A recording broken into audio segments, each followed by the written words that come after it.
अच्छा लगे तो लाइक करें और सब्सक्राइब करके बेल आइकन दबाएं।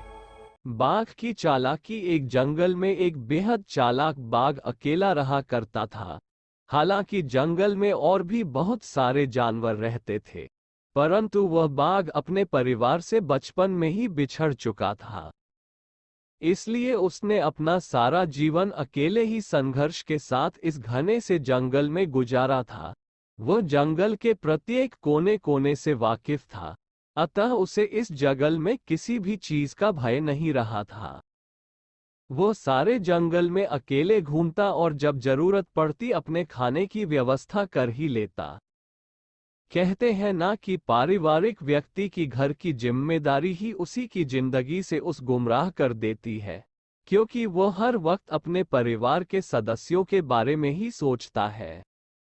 अगर वह कुछ खाना अकेले भी खाता है तो उससे वह खाना ये सोचकर हजम नहीं हो पाता कि उसके घर वाले भूखे रह जाएंगे और उसका पेट भर जाएगा। लेकिन बाघ का परिवार था ही नहीं और वह अपना जीवन खुद के बनाए नियमों एवं शर्तों के बल पर जीता। इसलिए वह हर दिन खुशी के साथ मौज मस्ती करके बिता लेता।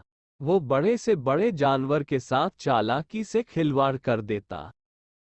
जब भी उसे अपना पेट खाली महसूस होता, वह चालाकी से जंगल में घास करने वाली जानवरों को घात लगाकर मारता और अपनी भूख शांत करता।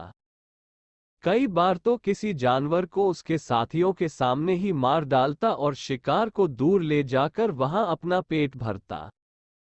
परंतु एक दिन बाघ कुछ खराब चीजें खाने के कारण अपने स्वास्थ्य को बिगाड़ देता है और कमजोर पड़ जाता है।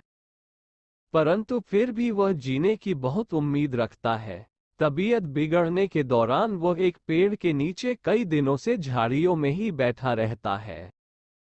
एक दिन वहां से कुछ सूअर और उसके बच्चे भोजन की तलाश में घूमने निकलते हैं, तो सूअर की नजर एक बाघ पर पड़ती है और वह अपनी मां को बताता है कि मां, पेड़ के नीचे झाड़ियों में एक बाघ बैठा हुआ है, जिसका हम शिकार करके अपने रात्रि का भोजन आराम से कर सकते हैं।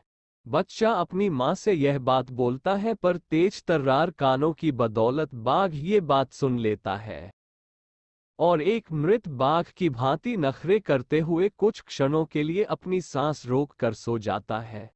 अब जैसे ही सूअर उसके मुंह के सामने जाकर उसकी नाक सूंघता है, तो वह उसे मरा हुआ समझता है और उसे अपने स्वास्थ्य के लिए हानिकारक समझकर वहां से चला जाता है।